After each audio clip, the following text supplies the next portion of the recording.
Halo, kita ketemu lagi di Advokat Online menjawab pakar ya. Jadi kali ini ada semacam diskusi atau perdebatan di acara televisi ya, head to head ini. Nah, di sini ada pengacara Roy Suryo, ada Pak Ugroseno juga nih ya, mantan Kapolri kalau nggak salah ya, Komjen Purnawirawan Ugroseno. Kemudian ada Pak Abdul Ghafur, kemudian ada juga dari pihak Pradipra 1 ya, Lecumanan, kemudian ada Ade dan Mawan ya. Nah, kita coba analisa ya, analisa apa sih yang dikemukakan oleh mereka gitu. Nah, ini kan gunanya memang hanya untuk apa, edukasi ya, menganalisa, kemudian memberikan masukan, saran dari advokat online ya, guna kepentingan edukasi agar semua mendapatkan pemahaman yang lebih komprehensif. Ya, kita dengarkan. Jadi penahanan yang berkaitan dengan penyidikan tindak pidana berdasarkan pasal 100 ayat 2 di situ, selain minimal 2 alat bukti, juga ada beberapa ketentuan di situ ya, ada 8 kalau usah kriterianya.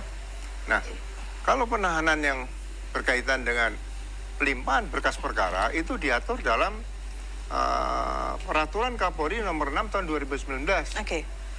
Ya, itu pasal 29.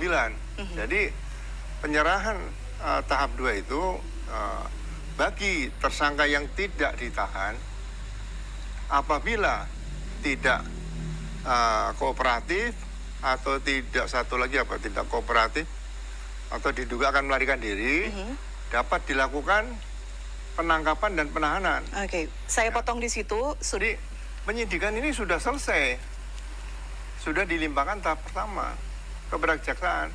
Pengendali perkara sudah jaksa dan sudah dinyatakan P21 katanya tanggal 30 April 2026. Berarti ini sudah mendekati pelimpahan tahap kedua. Seharusnya pelimpahan tahap kedua itu dilakukan 14 hari setelah tanggal 30 April. Kali itu taat asas pada pedoman kejaksaan RI nomor 1 tahun 2026. Jadi saya katakan, kalau katakan intervensi cawe-cawe, enggak. Saya sebagai seorang pernah dinas di kepolisian ya, memberikan semacam nasihat advice. Kalau tidak diikuti nggak ada masalah, bukan dipaksakan. Misalnya gini, saya datangi Kapolda di situ. Jadi harusnya diperiksa sebelum masuk ke tahanan. Nah, makanya saya sarankan tuh, ini ada apa lagi mau diperiksa ke Rumah Sakit Polri Kramat Jati? Kan harusnya diperiksa cukup dokter dari Poldam itu cukup seperti itu sudah ada kan di situ ya. Jadi begini ya, pada intinya adalah Pak Ugroseno di sini menyatakan bahwa poinnya ya, bahwa penahanan itu pertama itu dianggap kurang patut terkait dengan penahanan dan penangkapan ya. Sebab menurut Pak Ugroseno ini penahanan itu harus memenuhi kriteria yang ditetapkan dalam KUHP ya, yaitu pasal 100 ayat 5 ya, Kitab Undang-Undang Hukum Acara Pidana yang baru terkait seseorang itu bisa ditahan, yaitu pertama dia harus menyulitkan pemeriksaan misalnya. Kemudian yang kedua, dia dipanggil ingkar ya, mengingkari panggilan sebanyak 2 kali, dipanggil tidak hadir gitu ya. Itu yang diutamakan oleh mereka. Jadi kemudian ada lagi syarat-syarat lainnya sebetulnya ya, yaitu apabila melarikan diri, menghilangkan barang bukti, mempengaruhi saksi ya, lalu mengulang tindak pidana gitu ya. Nah, Pak Ugroseno ini menilai bahwa penangkapan itu tidak sesuai dengan pasal 100 ayat 5 itu, yaitu karena tidak dipanggil, tidak ada panggilan dulu gitu ya, kemudian tahu-tahu ditangkap dan ditahan gitu ya, kurang lebih begitu ya. Nah, namun menurut advokat online bahwa penangkapan itu adalah proses penyidikan dan itu adalah hak dari eh, penyidik ya, hak dari kepolisian untuk menangkap guna kepentingan penyerahan ke kejaksaan atau pelimpahan ya tahap 2. Jadi supaya menghilangkan resiko bahwa pada saat pelimpahan itu tidak ada orangnya gitu ya. Kemudian kan hari Jumat itu ditangkap dan ditahan. Kemudian hari Senin itu rencana akan diserahkan, sehingga untuk menghindari resiko bahwa di hari Senin itu tidak ada tersangkanya, maka dilakukan penangkapan terlebih dahulu, kemudian dilanjutkan dengan penahanan. Nah, apakah penangkapan itu yang menurut mereka ini, Pak Ugrosyeno dan kawan-kawan, apakah sesuai dengan prosedur ya? Nah, pada KUHP itu mengenai penangkapan itu, khusus penangkapan itu tidak ada prosedurnya. Prosedurnya adalah selama tidak melanggar dalam KUHP ya, yaitu ada beberapa poin ya mengenai penangkapan, yaitu membawa surat perintah misalnya, ada surat tugas ya, kemudian ada di situ dituliskan dengan alasan penangkapan, di situ dituliskan gitu ya, surat perintah dituliskan dengan alasan penangkapan.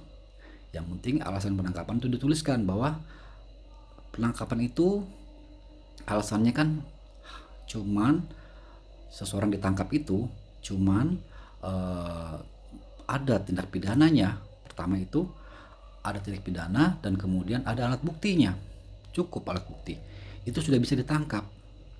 Nah, terkait prosedur, memang prosedurnya ada, yaitu membawa surat perintah penangkapan, membawa surat tugas, kemudian ada saksi, ditangkap adalah RT, keluarga dan sebagainya ya.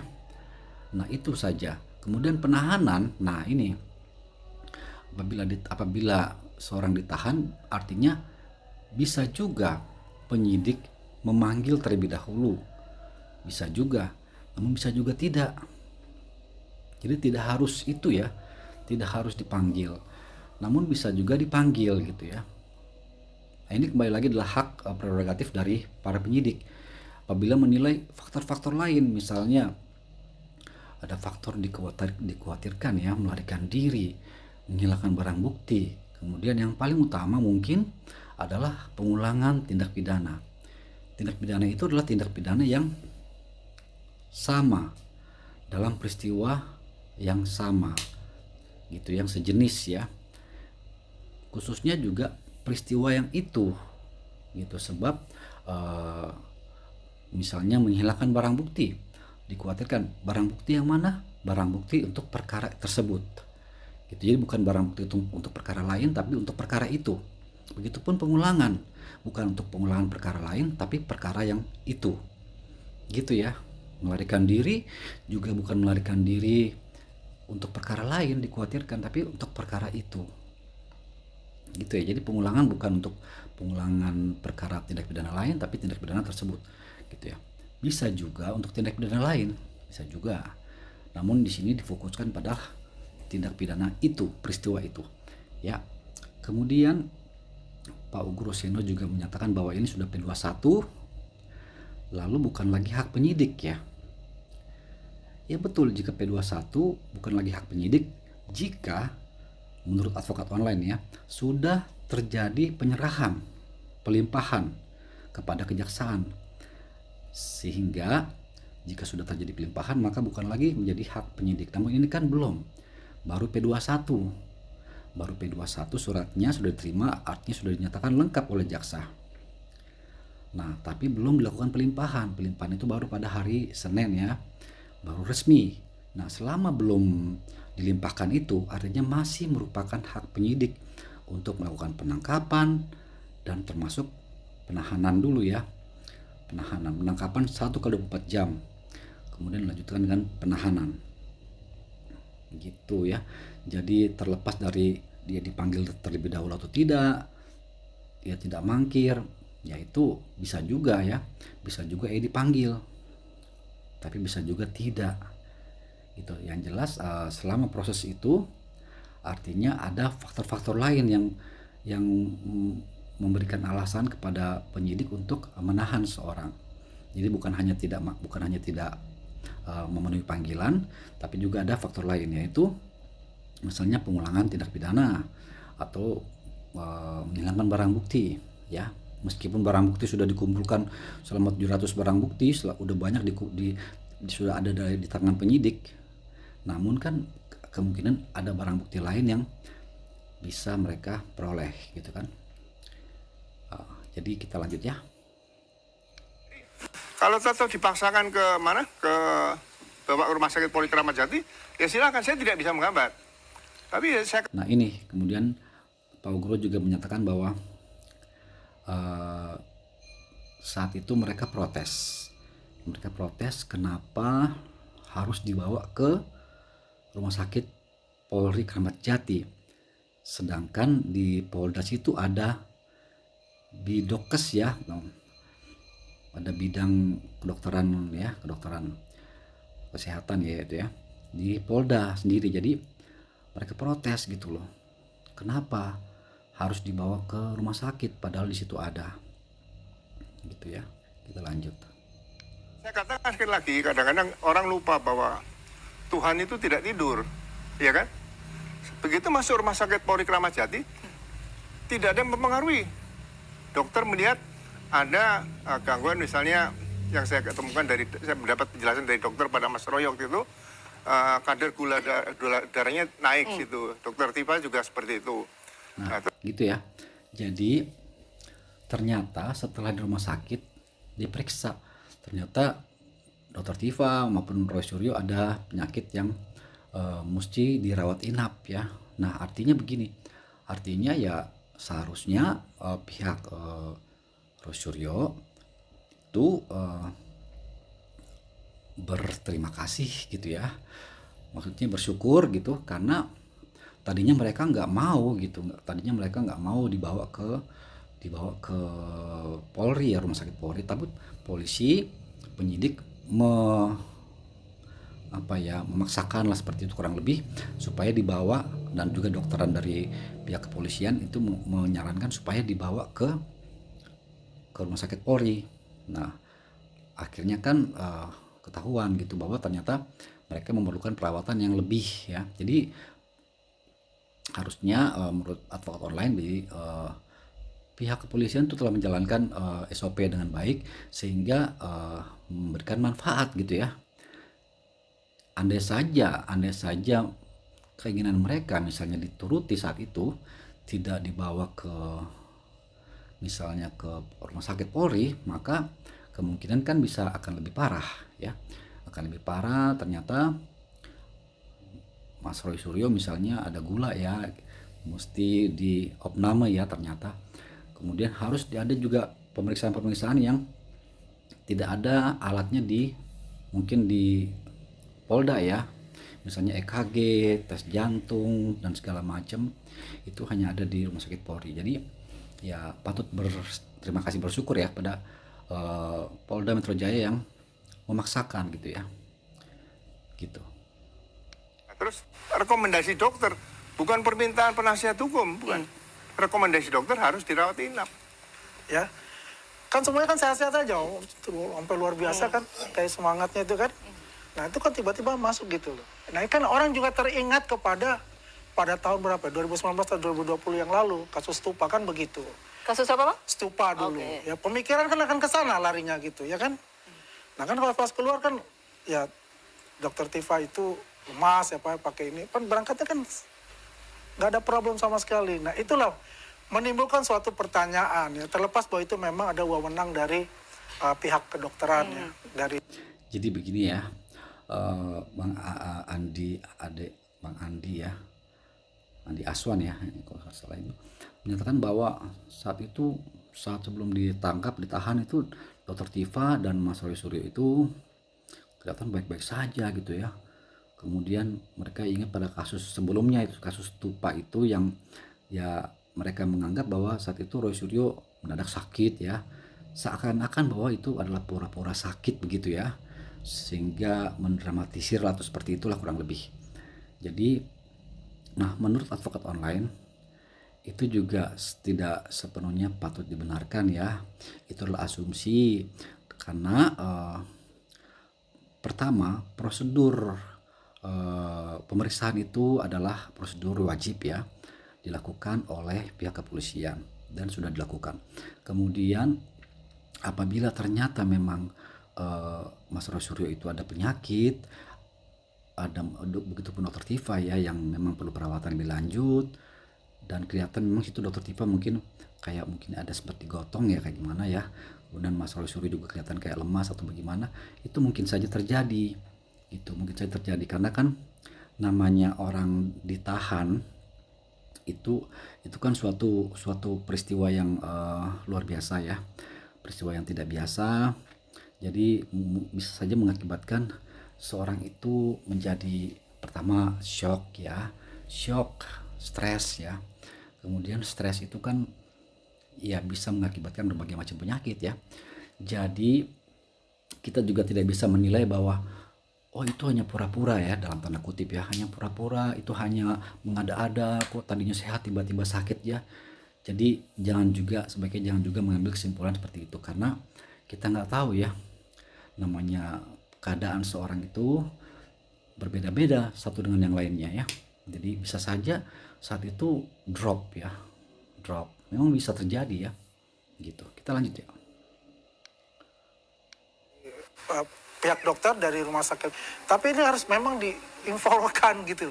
Ini ada apa sebetulnya kan gitu. Biasanya kan kalau katakan dipakai rompi orange ya, tahanan waktu dibantarkan itu kan ditahan. Kalau waktu dibantarkan itu biasanya di kejaksaan diteruskan gitu. Ya. Jadi itu juga satu pertanyaan juga kan di mata masyarakat. Saya juga mewakili masyarakat loh untuk bicara itu. Karena harus ada penjelasan yang yang bisa diterima oleh masyarakat. Biar dapat jawabannya langsung ya. Bang Sangaji, betul nggak dapat privilege Mas Roy sama Dokter Tifa kemarin di ruang VIP? Disebutkan penyerahan tersangka dan barang bukti. Kalau penyerahan tersangka dan barang bukti ya justru kami menunggu. Ya, jadi Bang Andi Aswan juga menyatakan bahwa ini seakan-akan ada privilege ya, ada perlakuan khusus ya untuk Roy Suryo dan Dokter Tifa. Jadi karena mungkin diberikan tidak memakai rompi atau seperti itu ya, kurang lebih, kemudian diberikan kamar, kalau nggak salah kamar yang VIP ya, kalau nggak salah seperti itu, sehingga terus kemudian dirawat inap ya, yang mungkin menurut mereka sebagian orang tidak perlu seperti itu. Namun ya itu ya, kembali lagi kepada ini adalah keputusan dari pertama pihak penyidik dan juga pihak kedokteran kepolisian ya, yang menganggap mengenai rompi tidak dipakai dan sebagainya itu rasanya bukan substansial ya. Jadi semua orang juga sudah tahu bahwa Roy Suryo dan Dokter Tifa itu adalah statusnya sebagai tersangka, kemudian akan ditahan ya, dan tidak perlu juga memakai rompi lah ya. Meskipun semua yang lain banyak yang memakai, meskipun koruptor juga memakai, namun kembali lagi itu adalah kebijakan ya, kebijakan yang diterapkan oleh pihak kepolisian, penyidik ya, dan juga kedokteran polisi ya. Sebab sekarang itu kan hukum acara itu lebih humanis ya, kemudian lebih fleksibel gitu. Kemudian mereka juga bisa melihat bahwa perkara ini kan bukan perkara kejahatan yang biasa ya, dan perkara ini masih bisa diperlakukan manusiawi ya, tidak seperti kejahatan-kejahatan extraordinary yang lain ya, misalnya kejahatan korupsi, terorisme dan lain sebagainya, yang memang pembunuhan yang tidak, mereka polisi tidak memberikan toleransi ya, mereka melakukan tindakan tegas. Namun perkara-perkara seperti ini menurut advokat online itu polisi, penyidik itu mempunyai diskresi ya, yang menyatakan bahwa sudahlah, kalaupun tidak perlu dipakai rompinya ya nggak apa-apa gitu ya. Kemudian harus diinapkan oleh pihak kedokteran, itu pihak kedokteran ya yang menilai bahwa ini perlu opname, perlu rawat inap. Jadi itu adalah keputusan dari pihak kedokteran, itu perlu dihargai karena ini menyangkut kesehatan dan jiwa nyawa seseorang gitu ya. Kemudian kita lanjutkan lagi. Surat undangan dari Polda Metro Jaya. Tetapi kemudian tiba-tiba pada hari Jumat itu kemudian dilakukan penangkapan yang ya begitu dramatis lah. Ya. Tidak sesuai KUHAP juga. Tidak sesuai dengan semangat dan spirit daripada hukum acara pidana kita yang baru. Nah ini ya, sorry, Bang Abdul Ghafur ini menyatakan bahwa jadi penangkapan itu tidak sesuai KUHAP ya. Jadi mungkin lebih tepatnya kalau menurut advokat online, penangkapan itu sebetulnya cukup bisa dilihat saja dalam KUHAP itu apa-apa saja yang diperlukan sebagai syarat untuk penangkapan. Apa-apa saja yang diperlukan dalam prosedur penangkapan. Ada surat perintah, ada surat tugas enggak? Kemudian ada alasan penangkapan enggak di situ? Itu diatur ya dalam pasal 95 kalau nggak salah KUHAP yang baru ya. Mengenai penangkapan. Rasanya sudah cukup ya, sudah cukup pihak kepolisian itu mematuhi prosedur yang pastinya mereka akan profesional, tidak ingin melakukan kesalahan ya dalam prosedur. Yang penting membawa surat tugas. Kemudian apabila penahanan, itu seperti tadi advokat online sampaikan bahwa penahanan itu menurut mereka karena tidak dipanggil, tidak ada panggilan dulu 2 kali gitu ya, sehingga mereka menganggap bahwa kepolisian itu telah tidak humanis gitu ya, melakukan pelanggaran lah, kurang lebih seperti itu. Namun ya kembali lagi advokat online berpendapat bahwa selain alasan-alasan tersebut ada alasan lain ya, yaitu alasan subjektif ya, bahwa kepolisian itu menganggap bahwa ini sudah bukan hanya dipanggil tidak datang, itu oke lah, memang Mas Roy Suryo selalu datang pada saat itu. Tapi bukan itu saja, ada juga alasan lain, yaitu dikhawatirkan itu ya, melarikan diri, kemudian pengulangan tindak pidana. Nah itu alasan-alasan yang lain yang bukan hanya tidak dipanggil kemudian tidak hadir ya, namun ada alasan lain yang menjadi pertimbangan. Dan itu perlu juga sesuai dengan KUHAP. Jadi artinya ada di pasal 100 itu, pasal 100 KUHAP ada bahwa apabila ya melarikan diri, apabila menghilangkan barang bukti, maka sudah bisa ditahan tanpa perlu dipanggil. Gitu ya. Tanpa perlu dipanggil, apabila ada kekhawatiran itu, maka bisa ditahan. Jadi dalam pasal 100 KUHAP itu adalah pilihan, ada 8 item, 8 poin adalah alternatif ya, alternatif bukan kumulatif ya. Sebab ada kalau nggak salah pengacara dari Roy Suryo ini Pak siapa ya, Ahmad Dhani apa siapa ya, itu menyatakan bahwa itu pasal 100 itu adalah kumulatif sifatnya. Jadi apabila itu harus dilakukan, harus semuanya terpenuhi dulu 8-8-nya. Namun menurut advokat online tidak begitu ya, tidak demikian. Sebab hanya satu saja tidak terpenuhi, misalnya hanya satu saja yang terpenuhi, misalnya melarikan diri saja, atau menghilangkan barang bukti saja, atau mengulangi tindak pidana saja, maka sudah bisa ditahan. Jadi harus semuanya ya. Gitu. Kita lanjut ya. Hukum pidana material kita yang baru, yang Polda Metro Jaya melakukan penangkapan, kami melihat ya tidak ada urgensi hukum. Ya, apa urgensi hukumnya harus dilakukan penangkapan jam 7 pagi, dan kami sudah punya bukti-bukti juga. Yang itu juga mungkin akan jadi, bukan mungkin ya, tapi itu juga akan jadi salah satu bukti kami dalam gugatan pra peradilan di hari Senin ya. Ya karena kami merasa bahwa loh kok bisa penangkapan seperti ini gitu loh. Ini kan deliknya kan cuman dugaan pencemaran nama baik dan fitnah. Di dalam ilmu hukum pidana, kenapa ada pembagian delik? Kenapa hukum pidana itu unsur pidana, ada unsur delik, kemudian nanti ada perbuatan, kemudian dalam perbuatan dan unsur itu kan ada ancaman pidana. Pencemaran nama baik, ancaman pidananya 310 yang tadi disebut oleh Pak Ugresono, ya, sekarang menjadi 433, ya ancamannya cuma 9 bulan. Fitnah, pasal 311 yang sekarang berubah menjadi 434, mohon maaf. Ancamannya adalah 2 tahun penjara. Masa harus dilakukan satu skenario penangkapan yang seolah-olah kalau Rosyuryo dan Dr. Tifa ini tidak bertanya dan berdialog juga dengan Ya, jadi Bang Abdul Ghafur ini menyatakan bahwa karena pasal-pasal yang disangkakan oleh pihak penyidik ya, dan penuntut umum kepada Suryo dan Tifa, Dr. Tifa itu adalah pasal-pasal yang seharusnya tidak perlu dilakukan penangkapan seperti itu ya, tidak perlu dilakukan bahkan penahanan juga. Artinya penangkapan itu mereka menilai tidak manusiawi ya, kurang lebih seperti seperti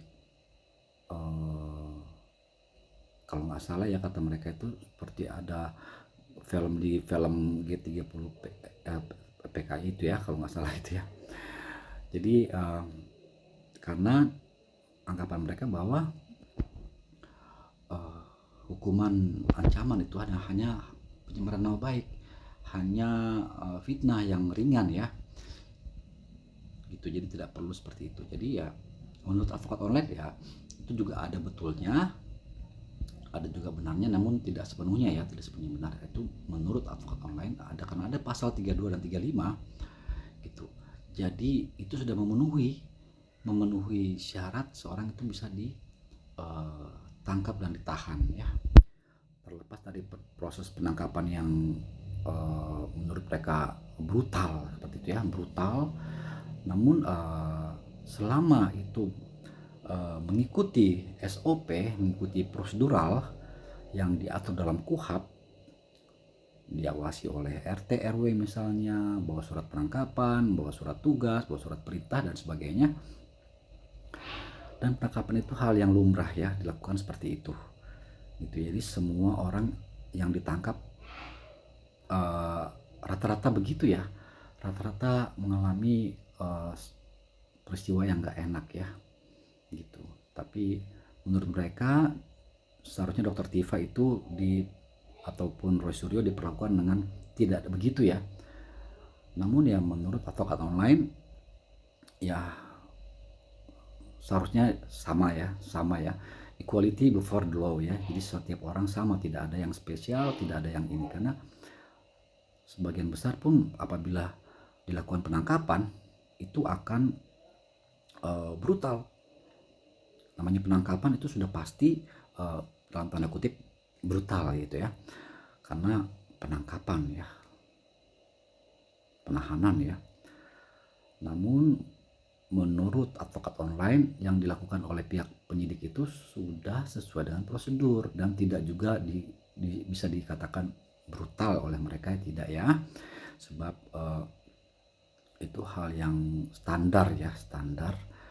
Apabila brutal itu mungkin ya misalnya memecahkan barang apa segala macam, bentak-bentak gitu ya, itu mungkin brutal ya, membentak-bentak. Kemudian ada yang sampai dalam perkara lain, contoh ya, seorang ditangkap itu ada yang sampai diikat, diborgol dan macam-macam ya. Namun ini kan sepertinya tidak ya, Mas Rosyuryo tidak diborgol ya, begitu juga Dr. Tifa. Jadi itu sudah merupakan kebijakan ya, kebijakan yang diterapkan oleh pihak kepolisian untuk kasus ini gitu. Berbeda dengan perkara lain yang sama ya, misalnya pencemaran nama baik juga, fitnah juga gitu ya. Kemudian ada juga yang misalnya perkara yang lain ya, itu lebih dalam tanda kutip ya lebih sadis proses penangkapannya ya, diborgol dan sebagainya gitu ya. Kita lanjut. penyidik. Bahkan banyak pertanyaan saya yang nggak bisa mereka jawab juga gitu. Contoh yang saya jawab adalah, Pak penyidik, sebelum saudara melakukan penangkapan ini pernah nggak sih mengirimkan surat panggilan kepada kami atau undangan kepada kami untuk kami hadir di Polda Metro Jaya dalam rangka tahap 2? Kenapa surat itu nggak Bapak kirim dulu kepada kami? Kalau kemudian kami tidak pahami maksimal 2 kali, baru Bapak melakukan upaya paksa. Penangkapan itu upaya, namanya aja upaya paksa. Upaya paksa itu dilakukan setelah seseorang itu nggak kooperatif. Harus dipahami logika hukumnya. Itu nalar hukum. Ini belum ada upaya belum ada surat pemberitahuan P21. Mau siapapun dia, mau presiden ke, bukan presiden ke, warga negara biasa ke. Yang dilihat itu adalah unsur delik dan ancaman pidana dan perbuatan. Loh, kalau perbuatannya cuma pencemaran nama baik. Coba kita lihat pelaku tindak pidana pencemaran nama baik. Jadi begitu ya. Jadi Bang, ini kan video agak panjang, jadi kita ambil poin-poinnya ya. Jadi kita potong-potong, kita ambil yang perlu ya, yang perlu untuk di analisa gitu ya. Jadi tadi Bang Gofur ya, ini mengatakan bahwa beliau bertanya kepada penyidik dan penyidik itu tidak bisa menjawab ya, seperti itu. Bahwa apa sudah pernah mengirimkan surat panggilan kepada Roy Suryo dan Dr. Tiva sehingga bisa langsung ditangkap gitu? Sudah pernah. Kenapa misalnya? Kenapa nggak dipanggil dulu? Dan mungkin bukan penyidik mungkin nggak bisa menjawab ya, tapi mungkin di sini advokat online yang coba menjawab ya, bahwa penangkapan dan penahanan itu ya seperti tadi sudah advokat online sampaikan sebelumnya, tidak perlu untuk dipanggil. Bisa juga dipanggil dulu, tapi bisa juga tidak. Itu adalah kewenangan dari kepolisian apabila menganggap ada faktor lain gitu ya. Meskipun dipanggil tapi ada faktor lain, yaitu pengulangan tindak pidana, dikhawatirkan melarikan diri, menghilangkan barang bukti gitu. Jadi mereka merasa tidak perlu dipanggil, langsung aja tangkap, langsung aja tahan, karena dikhawatirkan faktor lain itu, yaitu pengulangan tindak pidana.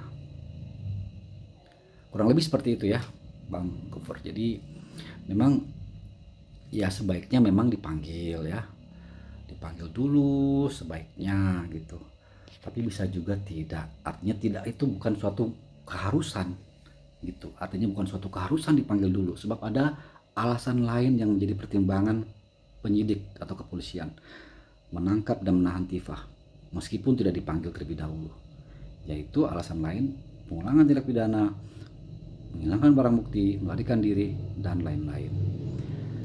Begitu ya. Kita lanjut. Mana ada yang pernah ditahan dan ditangkap? Oke. Rasman nggak ditangkap dan nggak ditahan sampai hari ini. Padahal putusannya udah inkrah van Hawisden. Oke. Temannya Andi Azwan, Lecumanan, siapa? Sylvester Matutina. Sama perbuatan pidananya. Oke. Melakukan pencemaran dan fitnah terhadap Pak Joko, Oke. Pak Wapres Yusuf Kalla. Sampai hari ini tidak ditangkap dan tidak dieksekusi juga oleh kejaksaan. Kenapa terhadap Roy Suryo dan Bu Tiva harus dilakukan penangkapan dan penahanan yang begitu luar biasa diglorifikasikan gitu loh. Seolah-olah ini kan akhirnya orang begitu luar biasa diglorifikasikan gitu loh. Seolah-olah ini kan akhirnya orang mendebak ini seperti hadiah buat Pak Joko Widodo gitu karena dia adalah pelapor. Oke. Karena Beliau sering cerita ke saya seperti juga kenapa dia mau bawa ijazah SD sampai S1. Mas Kita Rifai, dengarkan ini ya. saya ini menyelesaikan kuliah di saat itu 40 tahun yang lalu, di mana saya itu dibesarkan di keluarga yang sangat terbatas. Untuk sekolah aja boleh dibilang perlu perjuangan yang berat dari orang tua saya. Jadi sekolah sampai saya bisa lulus dari UGM, menyelesaikan ini bukan hanya suatu kebanggaan bagi saya sebagai pelajar yang bisa mempertahankan tanggung jawab sekolahnya, tapi juga keberhasilan orang tua saya menghantar pendidikan anaknya di saat yang sangat. Jadi buat saya yang betul-betul menjalani perkuliahan dengan segala keterbatasan yang ada sampai saya bisa meraih ijazah dari UGM, ini sesuatu fakta yang harus saya perjuangkan kebenarannya. Jadi saya hanya mau menunjukkan itu. Soal siapa pelakunya, hukuman seperti apa bukan intensi saya. Bahkan pernah di Mabes Polri waktu itu bilang hukuman seperti apa bukan intensi saya. Bahkan pernah di Mabes Polri waktu itu bilang saya prihatin harus menggunakan upaya hukum ini. Karena memang nggak ada lagi formula, hanya itu yang bisa dilakukan. Bahkan pernah juga beliau bilang, kalau perlu di sidang nanti, saya akan bilang Pak Hakim, kalaupun ini terbukti, hukumlah seringan-ringan. Artinya bukan itu intensinya. Oke. Gitu ya. Jadi ada pernyataan dari Bang Rifai Kusumanegara, ini pengacara Jokowi, yang mengatakan bahwa Pak Jokowi itu pernah berkata gitu ya, Jadi beliau itu dulunya adalah orang yang bisa dibilang bukan orang yang mampu ya. Orang tuanya juga biasa-biasa saja lah. Kemudian bisa sampai kuliah ya, sampai lulus itu. Jadi itu merupakan suatu kebanggaan bagi Pak Jokowi dan juga orang tuanya gitu ya. Sehingga Pak Jokowi itu merasa ini sudah perlu diklarifikasi, dibersihkan lah kurang lebih seperti itu ya. Karena ini melibatkan beliau ini, Pak Jokowi sudah membawa orang tuanya, bahwa ini orang tuanya orang susah, bukan suatu kebanggaan buat orang tuanya terhadap dia yang sudah bisa kuliah, bisa lulus ya. Jadi rasanya pernyataan ini adalah pernyataan yang cukup tulus ya. Apabila seorang itu sudah membawa orang tua ya, rasanya pernyataan ini adalah cukup jujur gitu ya. Karena merupakan suatu hal yang cukup menyentuh ya, apabila menyatakan bahwa ini orang tua saya udah capek-capek gitu ya menyekolahkan saya, kemudian sampai saya lulus. Orang tua saya bukan orang mampu gitu kan ya, sampai saya lulus kuliah, sampai saya mendapatkan segalanya gitu. Itu suatu kebanggaan ya buat orang tua dari Pak Jokowi. Kemudian dituduh bahwa ijazahnya palsu, segala macam, tidak pernah lulus. Dan rasanya dapat dimengerti ya mengapa Pak Jokowi itu menginginkan agar nama baiknya itu dipulihkan ya, karena merasa ini suatu hal yang sudah terlalu berlebihan ya. Sebab itu tadi Pak Jokowi sudah bawa orang tuanya gitu kan, bahwa suatu kebanggaan buat orang tua dia bisa menyekolahkan, bisa mengkuliahkan ya sampai ya lulus. Itu suatu kebanggaan buat dia dan buat Pak Jokowi dan orang tuanya. Nah, rasanya ini adalah suatu hal yang bisa mendapatkan perhatian dari semua pihak ya, khususnya adalah hakim. Hakim akan menilai kan, dalam putusan itu adalah ada juga adalah keyakinan hakim ya. Dalam menjatuhkan putusan ada keyakinan hakim dan pengamatan hakim. Hakim bisa mengamati dan menilai apakah Pak Jokowi ini jujur atau tidak, misalnya seperti itu. Dan rasanya itu adalah suatu pernyataan yang tulus gitu ya, yang menyatakan bahwa Pak Jokowi pernah lulus, pernah kuliah dan pernah lulus dan mendapatkan ijazah dari UGM gitu ya. Kita lanjut. Ini berulang-ulang. Nah, kembali lagi kami konsisten kali. Kata brutal di sana. Gambarannya seperti apa Mas Roy saat itu? Gambarannya, pengen lihat? Silahkan lihat film produksi PPFN tahun 82. Yaitu pengkhianatan G30 SPKI. Ya udah kayak gitu aja, udah persis adegannya. Jadi kita ngambil, ya itu luar biasa. Gak boleh minum apalagi makan. Gak boleh. Jadi menurut Mas Roy Suryo ini seperti film G30S gitu ya. Brutal ya. Ya tadi seperti sudah advokat online sebutkan tadi, bahwa itu sebetulnya menurut advokat online tidak brutal ya. Tidak brutal seperti penangkapan lain. Penangkapan lain ada yang jauh lebih brutal, betul-betul jauh lebih brutal, diborgol, bahkan ada yang dibanting gitu ya, dibentak-bentak gitu.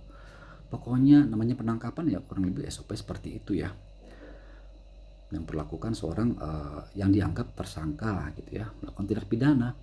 Tapi ini perlakuan terhadap mereka, Roy Suryo, rasanya sudah cukup humanis ya, cukup humanis dan cukup tidak bisa dikatakan brutal gitu ya. Kita lanjutkan. Boleh ganti baju, kemudian masuk kamar tidur istri.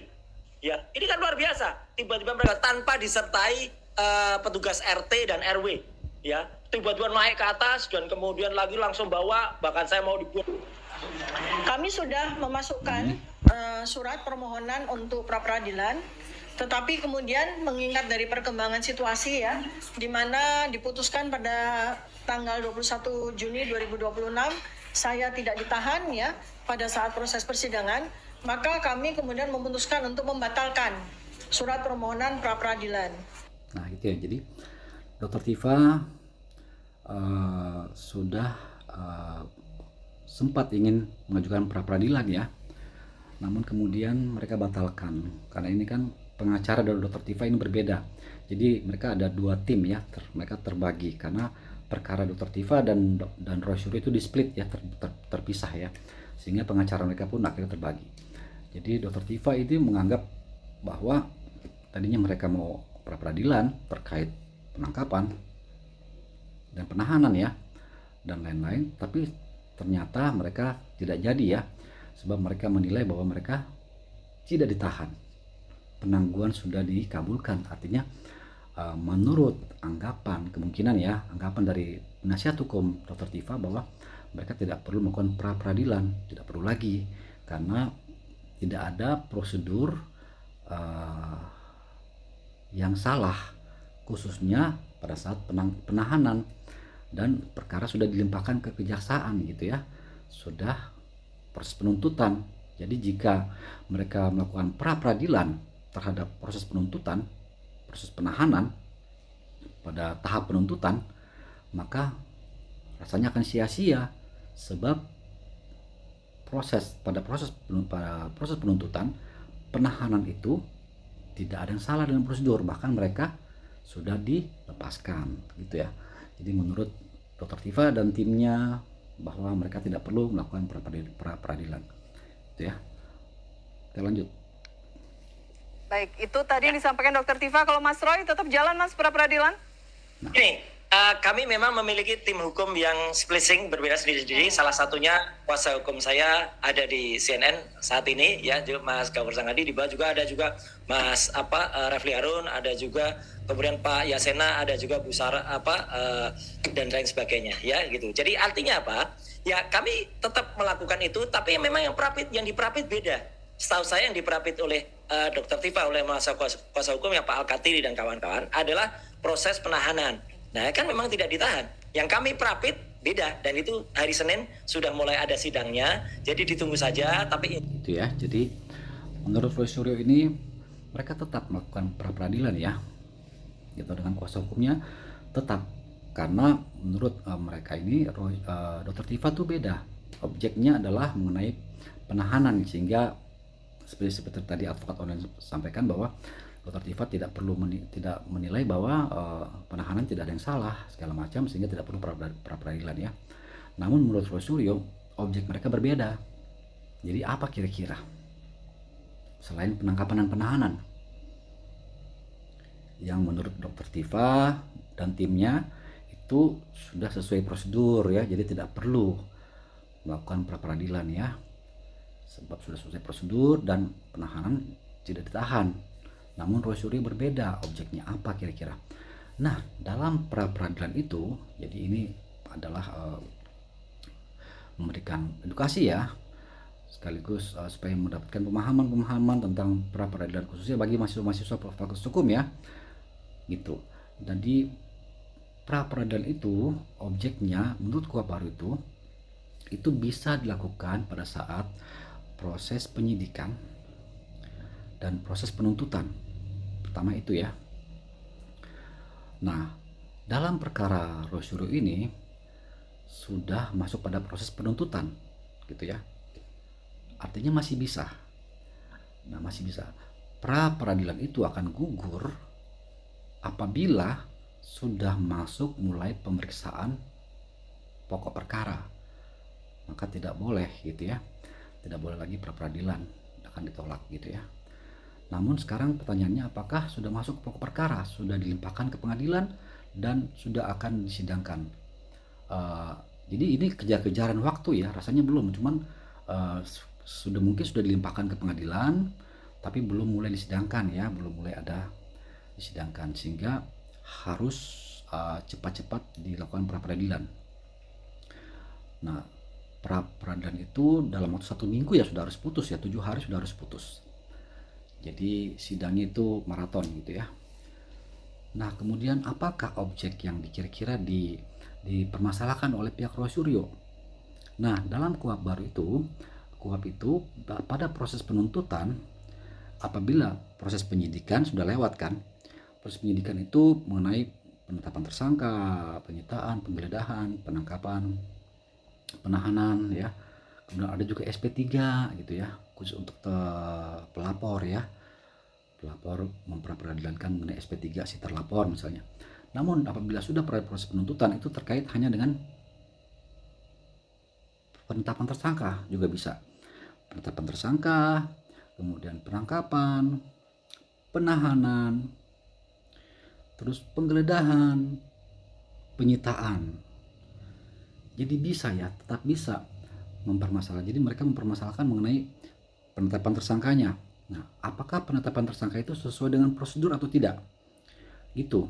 Jadi dalam pra peradilan itu yang dibahas hanya mengenai formalitas atau mekanisme prosedural mengenai proses penangkapan, penyitaan dan sebagainya. Penetapan tersangka apakah sesuai dengan prosedur? Misalnya 2 alat bukti tindak pidana, 2 alat bukti yang cukup. Itu ya. Apabila sudah sesuai maka akan ditolak itu. Maka penetapan tersangkanya tidak bisa dikatakan menyalahi prosedur. Kemudian penahanannya apakah menyalahi prosedur? Gitu ya. Sesuai dengan KUHP itu akan dilihat. Rasanya juga tidak ya, karena sudah sesuai dengan prosedur yang disyaratkan dalam KUHP, yaitu ini dikhawatirkan melarikan diri segala macam makanya ditahan ya. Itu kemudian penangkapannya sesuai dengan prosedur. Misalnya membawa surat perintah penangkapan, membawa surat tugas, kemudian dengan alasan penangkapan. Apabila ada semua itu, maka tidak juga dikatakan tidak sesuai prosedur. Kemudian penyitaannya, apakah ada surat perintah segala macam penyitaannya? Apabila tidak, apabila sudah sesuai, maka nggak bisa dikatakan menyalahi prosedur. Begitupun penggeledahan, ada surat perintah dari pengadilan nggak? Harus digeledah kan? Sekarang harus ada itu ya. Surat perintah pengadilan untuk penggeledahan gitu ya. Apabila ada itu maka tidak bisa dikatakan menyalahi prosedur. Jadi rasanya menurut advokat online itu sudah sesuai dengan prosedur apa yang dilakukan oleh pihak kepolisian ya. Gitu. Tapi kembali lagi itu adalah putusan nanti akan diserahkan sepenuhnya kepada hakim ya, hakim pra peradilan ya. Apakah proses ini sesuai dengan penangkapan atau tidak, sesuai dengan prosedur atau tidak. Apabila ada yang tidak sesuai dengan prosedur, maka prosedurnya itu akan dianggap tidak sesuai gitu ya. Misalnya penangkapannya tidak sesuai, maka ya dilepaskan gitu ya. Penahanannya ya tidak akan dilepaskan gitu kan. Kemudian kan tidak ditahan mereka gitu kan. Terus kemudian penyitaannya tidak sesuai, maka akan dikembalikan gitu. Kemudian penetapan tersangkanya tidak sesuai, maka akan menjadi tidak tersangka. Penetapan tersangkanya tidak jadi tersangka lagi. Namun itu tidak menutup kemungkinan, bukan berarti bahwa perkara sudah berakhir gitu. Perkara masih bisa tetap dilanjutkan dengan pihak penyidik mencari lagi alat bukti baru untuk menetapkan kembali menjadi tersangka, lalu bisa lagi naik perkaranya menjadi tersangka ya. Kurang lebih seperti itu. Kita lanjut. Ya, Ketiga lagi, ini kan sudah dilimpahkan ke kejaksaan, tapi kok masih pra juga gitu ya. Ya tapi kami hormati lah ya. Cuma sekalipun apa benar, apa ini berlebihan, tapi ya. Jadi meskipun sudah dilimpahkan kejaksaan masih bisa ya Bang Rifai ya, masih bisa pada saat proses penuntutan itu masih bisa, selama belum disidangkan ya, belum masuk pada pokok perkara gitu ya. Bahkan apabila sudah pra peradilan duluan ya, kemudian belum disidangkan, maka belum boleh disidangkan itu, karena masih ada proses pra peradilan, belum boleh disidangkan gitu ya. Kita lanjut. Kami biarlah ini dialektika bagaimana berhukum, kami saling menghormati ya. itu kuasa hukum asli yang memegang surat kuasa khusus. Yang tidak ingin kita dengar sekarang adalah komentar dari orang-orang yang ngaku-ngakunya tim hukum, tapi mereka tidak pegang surat kuasa, bahkan yang kemudian ngaku-ngaku itu ada tuh di situ, yang ngaku-ngaku apokat ya, bukan avokat, tapi apokat. Apokat emangnya jus ya, apokat itu ya. Dan itulah yang harusnya nggak usah tampil lagi lah mereka itu mengotori ruang publik. Dan mereka itu harusnya sudah dicabut lagi ya haknya. Karena apa? Karena terbukti mereka termasuk semacam laporannya Licu, laporannya si Andi Kurniawan, laporannya Marcel Maswekan itu tidak didakwakan oleh jaksa penuntut. Jadi artinya mereka itu bikin laporan palsu. Ya, orang bikin laporan palsu harus kembali, harus balik bisa dipidana. Nanti biar Mas Gafur lah itu yang menyampaikan. Artinya apa? Artinya kita siap kickback. Gitu ya. Jadi menurut Roy Suryo ini, Bang Andi Aswan, Lecu Manan itu tidak mempunyai legal standing ya, kurang lebih seperti itu ya. Tidak berhak untuk melaporkan segala macam mereka. Namun tentu saja menurut advokat online itu juga tidak sepenuhnya benar ya. Legal standing dari Lecu Manan, kemudian Andi Aswan adalah sebagai warga negara ya, yang berhak juga melaporkan ya. Mempunyai hak yang sama ya di depan hukum untuk apabila melihat ada tindak pidana, mereka harus melaporkan. Bahkan mereka menjadi salah jika tidak melaporkan ada tindak pidana yang mereka lihat ya. Jadi ada juga pidana itu ada verboden yang tidak boleh dilakukan, namanya verboden dalam bahasa Belanda. Kemudian ada juga geboden gitu ya. Geboden itu adalah apabila kewajiban kita, keharusan kita tidak kita lakukan. Kita nggak boleh, kita verboden ya, melakukan tindak pidana verboden. Namun kita juga ada kewajiban geboden itu yang kita harus lakukan. Apabila kita melihat tindak pidana terjadi, kita tidak lakukan, itu kita juga salah gitu. Nah kemudian ada perdebatan di sini ya, kita lanjut ya.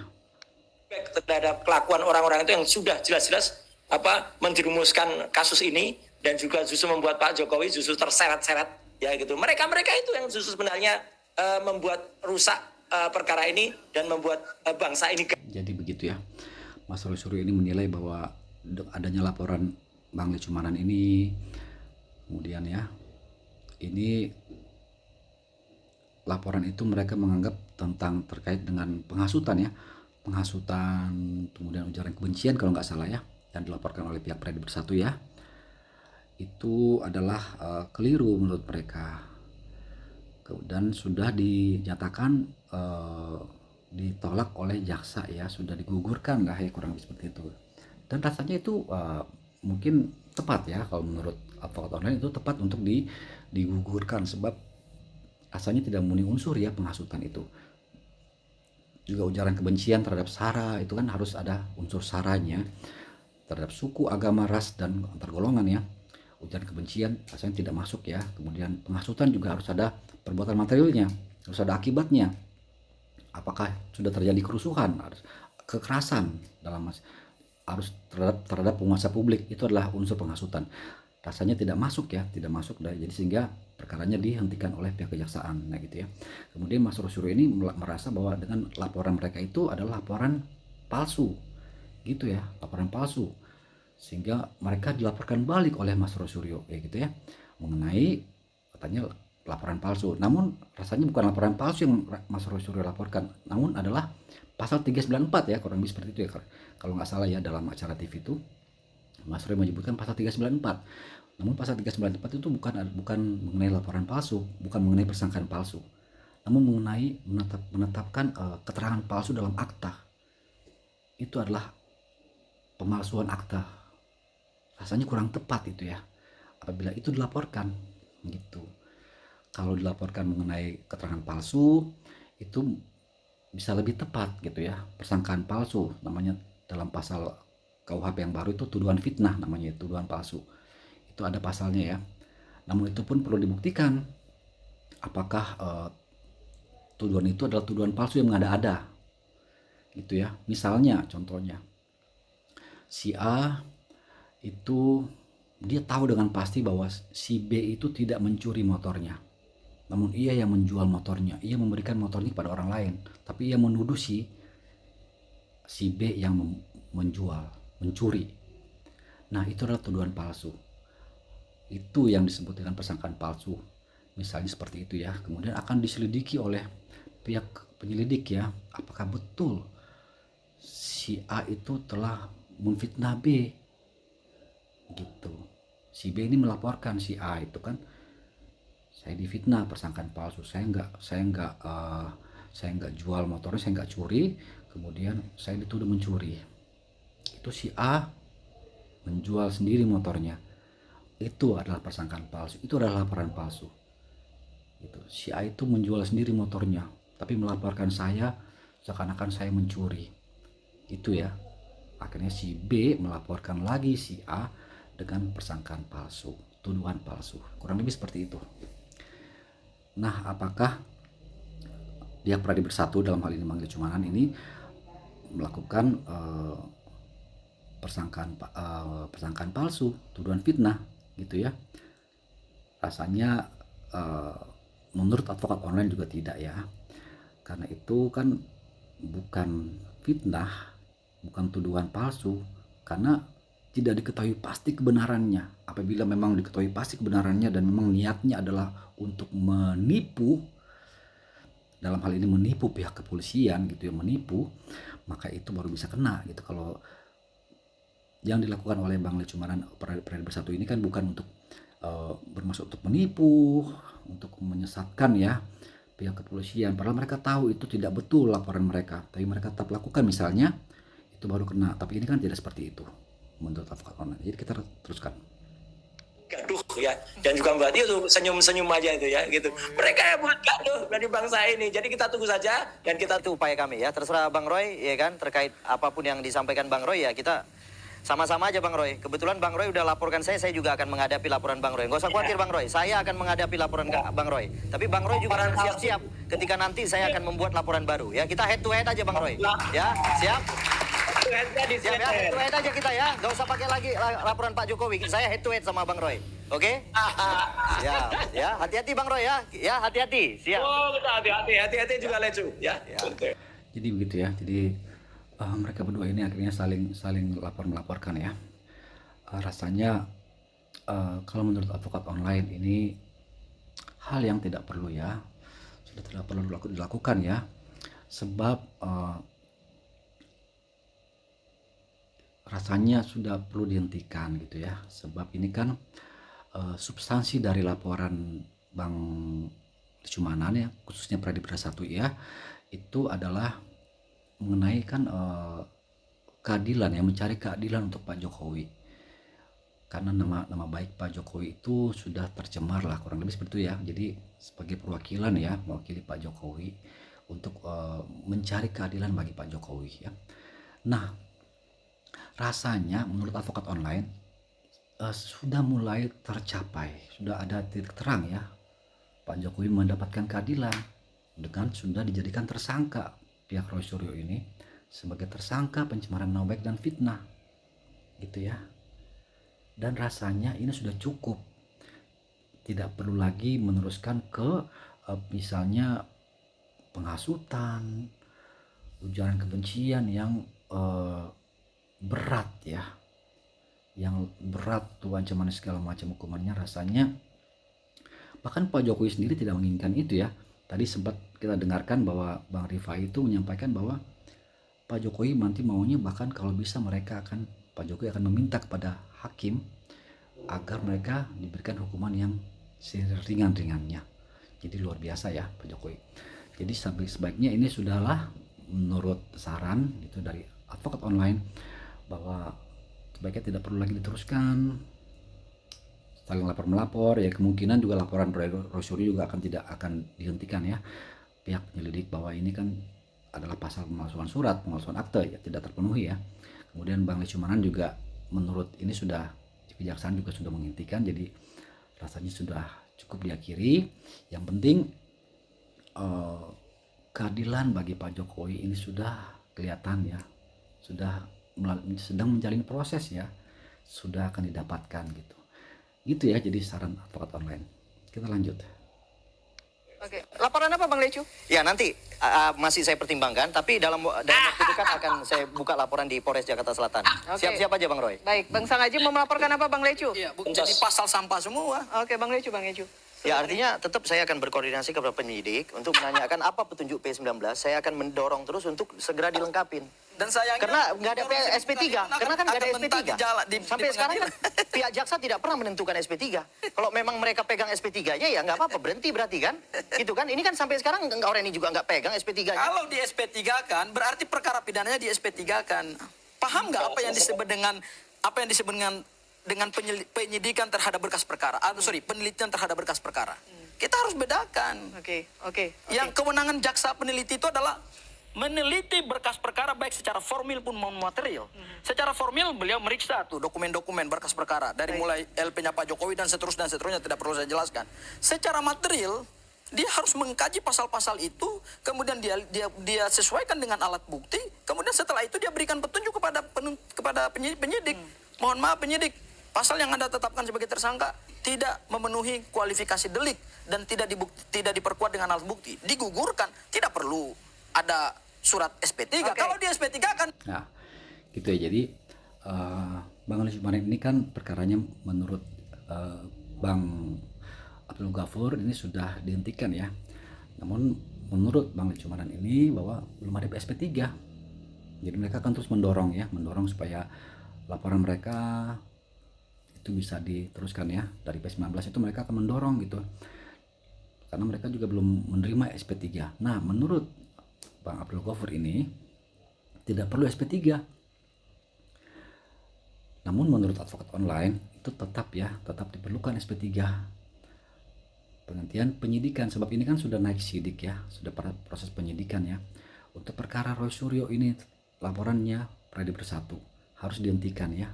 Dan itu harus mengeluarkan ada kepastian hukum. Demi kepastian hukum maka akan dikeluarkan SP3, surat perintah penghentian penyidikan gitu ya. Apabila tidak ada SP3 lalu perkaranya akan menjadi gantung atau bagaimana, kan enggak juga begitu ya. Jadi harus ada kejelasan bagi pihak pelapor juga dengan bentuk surat SP3 gitu ya. Berarti ya perkara Semuanya ini tidak gugur. perlu naik. Semuanya gugur. Oke. Penangkapan yang dilakukan oleh penyidik Polri datang ke tempat Mas Roy itu pertanyaannya itu penangkapan atau penahanan? Kalau itu penahanan, Dua-duanya. tidak begitu caranya. Penahanan bukan seperti itu. Karena kalau menyangkut masalah penahanan, itu sudah diatur di dalam pasal 100 ayat 5 KUHP baru ya. Itu sudah diatur. Ada persyaratan-persyaratan untuk penahanan. Nah, Mas Roy selama ini kan memang tidak ditahan, tapi wajib lapor. Kemudian kalau Mas Roy akan ditahan, di dalam pasal 100 ayat 5 itu sudah ditentukan kriterianya. Nah, dari kriteria dari pasal 100 ayat 5 itu, jika ada, ini tidak kumulatif, tapi salah satu ada yang tidak dipenuhi oleh Mas Roy dengan Dr. Tifa, maka akan dilakukan penahanan. Sehingga tidak beralasan menurut Pak Dwi. Sehingga tidak bertempat Mas Roy, Gitu ya. Jadi menurut Pak ini ya, mantan hakim ya, hakim ad hoc ya, hakim ad hoc itu hakim tambahan ya dalam Mahkamah Agung ya. Di Mahkamah Agung adalah hakim agung ya. Mantan hakim ini menyatakan bahwa dalam pasal 100 itu syarat-syarat penahanan itu tidak bisa ditahan gitu kan, dan memang itu salah satu aja yang terpenuhi. Nah betul, tapi ada pihak dari pengacara Roy Suryo sendiri ya, jadi artinya pihak mereka sendiri yang menyatakan bahwa itu harus akumulasi, harus semuanya dilakukan oleh si tersangka baru bisa ditahan. Namun Bapak ini menyatakan tidak ya, tidak bersifat akumulatif, namun hanya salah satu saja maka bisa ditahan. Namun Bapak ini menilai bahwa tetap penahanan itu tidak sesuai dengan pasal itu gitu ya, karena Roy Suryo dinilai patuh, kemudian tidak ada panggilan ya. Nah jadi sudah seperti tadi advokat online jelaskan bahwa itu ya, tidak perlu ada panggilan, namun ada syarat lain yang mengakibatkan Roy Suryo dapat ditahan gitu ya. Ada faktor lain yang dianggap telah melanggar ya, gitu ya Pak. kan penahanan itu penangkapan. Ya, Kalau menurut saya, penangkapan dan penahanan. itu saya lihat itu penangkapan. Karena kalau penahanan tidak begitu. Cukup Mas Roy diberikan surat panggilan ya untuk menghadap ke penyidik, kemudian disampaikan surat penahanan dengan beberapa tentu alasan ya yang sudah diatur di dalam pasal 100. Wah, ini saya pikir ini sudah apa ya? Ya saya katakan ini sudah melanggar lah. Melanggar prosedur baik itu penangkapan maupun penahanan. Gitu ya. Penangkapan kalau itu Jadi beliau beranggapan sudah melanggar proses penangkapan ya dan penahanan. Prosedur penangkapan itu ada dalam KUHP ya, pasal 95, membawa surat tugas, membawa surat perintah. Apakah itu dilanggar? Rasanya tidak ya. Kemudian prosedur penahanan pasal 100 itu apakah dilanggar? Misalnya itu tidak dipanggil, menurut mereka tidak dipanggil 2 kali maka sudah melanggar. Apabila tidak dipanggil 2 kali, tidak diberikan surat panggilan, jadi apakah sudah melanggar polisi dengan tidak memanggil, tidak didahulukan dengan surat panggilan? Apakah sudah melanggar? Rasanya tidak juga ya, sebab ada faktor lain, ada alasan lain, yaitu pengulangan tindak pidana, penghilangan barang bukti, dikhawatirkan seperti itu ya.